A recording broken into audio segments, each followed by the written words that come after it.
You know that feeling, right? That little pit in your stomach when the check engine light flicks on, where you get a surprise bill in the mail? That moment you think, man, I need some cash like yesterday. We've all been there. But you might be surprised just how many of us are living right on that edge. 34%. Just let that number hang there for a second. That's how many Americans have less than $1,000 in savings. That means over a third of the country is one flat tire, one sick pet, one unlucky breakaway from a real financial problem. So, making an extra $1,000? That's not just a nice to have. For a lot of us, it's a safety net. It's breathing room. So let's get right to it.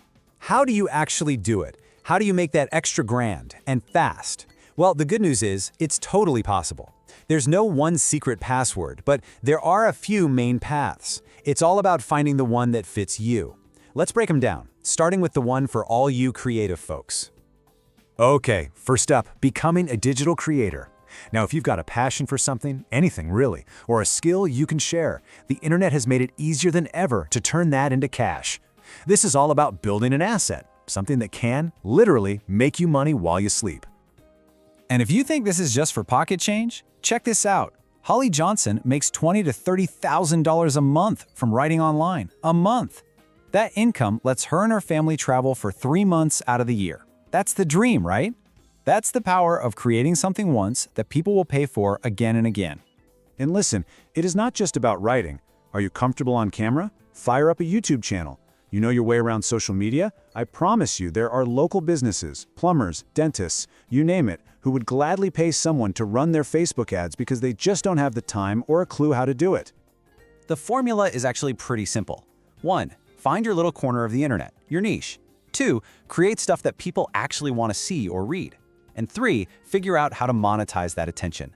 It's a powerful model. But what if you're not the type to sit behind a screen all day? What if you like to get your hands dirty? Well, that brings us to our next personality type. All right, so creating content isn't your vibe. No problem. Maybe you're the person who loves the thrill of the hunt. You live for a good deal. You can walk into a garage sale and immediately spot the one thing worth real money. If that's you, then this next one is going to be right up your alley. We are talking about the glorious art of the flip, buying low and selling high. This is for all the treasure hunters out there. You see, it's about spotting the value that everyone else just walks right past. And the profits? Oh man, they can be nuts. Let me give you a quick example. So I decided to try this myself. I found this pair of super limited edition Nikes online. The price was high, I won't lie, but my gut told me there was money to be made here. $1,200. Yeah, my wife definitely thought I had lost my mind. But I'd done my homework, I knew there was a hungry market for these things, so I pulled the trigger. I turned around and listed them on a collector's website almost immediately. So, any guesses what they sold for? $2,500. That's a $1,300 profit. I made more than my $1,000 goal in about 30 minutes of work. That's the power of flipping stuff that has a dedicated, passionate fan base. And if you think you need a ton of cash to start, you don't. My own son proved it. He's 14. He spent $20 at a garage sale on a box with an old bat and some sports cards. He immediately sold the bat for $40, doubled his money right there, and basically got all the cards for free. Then he sold just one of those cards for $100. A 14-year-old. It's all about seeing what other people miss. Okay, so we've got the creator and the flipper. But what if you need that $1,000 like this week? You don't have time to build an audience or hunt for deals. This third path is the most direct route to cash there is. Just sell a skill you already have. Take a guy like Roland. He was an IT professional, but he was also just kind of handy. He started fixing little things for his neighbors on the weekend. Well, word got around, and pretty soon he was so slammed with work, he actually quit his IT job to become the full-time neighborhood handyman. He just solved problems people had, and they paid him for it. Simple as that. So, what about you? What are you good at? I mean, really think about it.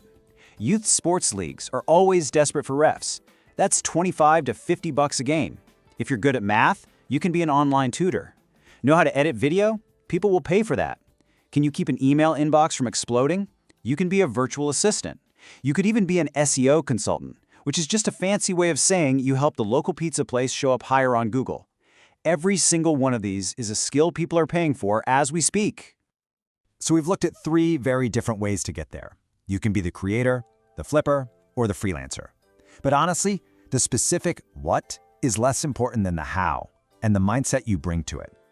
Here's the real secret, okay? The goal isn't to find the one perfect, magical idea. The goal is to find an idea that works for you, your personality, your schedule, your interests. Are you a creator, a flipper, or do you just want to sell a skill you already have?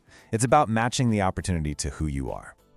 And this might be the most important part of all. You gotta be willing to try stuff and have it not work. Your first attempt at flipping something might be a total bust. Your first YouTube video might get 10 views. That's not failure, that's just data.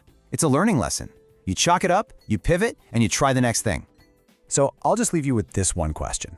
Let's forget $1,000 for a second. Let's just think about 100.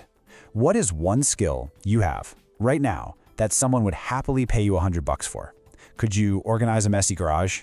Help someone write a resume? Walk their dogs for a week? Start there. Because getting that first $100 is the hardest part. And it's the first step on the path to 1,000 and way beyond.